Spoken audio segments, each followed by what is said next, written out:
Hello, I'm Jamani Anamdi, and I'm here at the Museum of Contemporary Art in North Miami with Shauna Sheldon. She is the museum director, and we're checking out an exhibit highlighting the 50th anniversary of the AFRI-COBRA Black Artists Collective. This exhibit now was brought together by the founders of the movement and their work from then until now. Let's start with, what does AFRI-COBRA mean? AFRICOBRA is the African Commune of Bad Relevant Artists. Nice. They are a collective that came out of Chicago in the late 60s at a time where there weren't so many positive imagery of African Americans.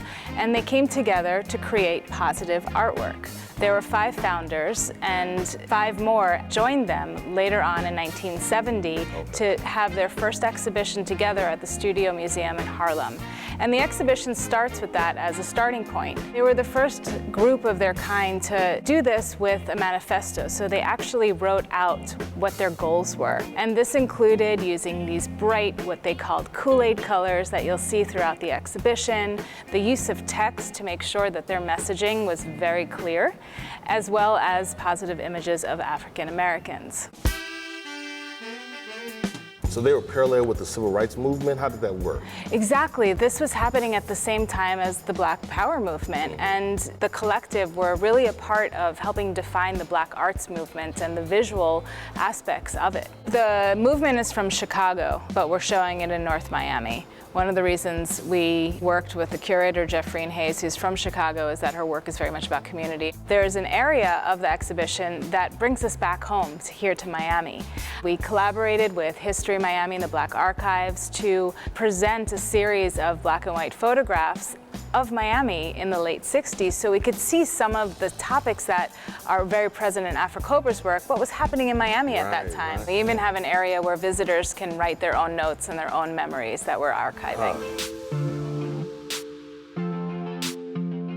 Each of the rooms of the exhibitions, they're divided into themes. So in each area, there's different topics that are being talked about, everything from the idea of Black family and the position of the woman in the Black family and in the community, to music, rhythm, spirituality. So every part of the exhibition is a different experience. This room is really focused on the 5 original founding artists that started AFRI-COBRA. This artist, Gerald Williams, you can see his palette changed a bit over the years. It got a little bit more pastel-y, and he was in the military and traveled a lot, so that started affecting the way that he was making work. Both of the pieces on this wall are Wadsworth's, who also was pretty experimental in his materials and in the work that he was creating. And you can see throughout the exhibition, we used the AFRI-COBRA colors on the walls, which was something that was happening with the artists throughout their years of exhibiting their work. One of the parts of the exhibitions that I really love is that you're seeing multimedia throughout the space. So there's artwork by Barbara Jones-Hogu, who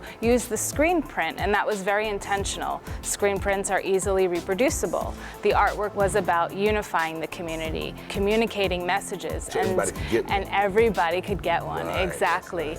And someone like Jay Jarrell, who is using garments in her work, she was actually a fashion designer.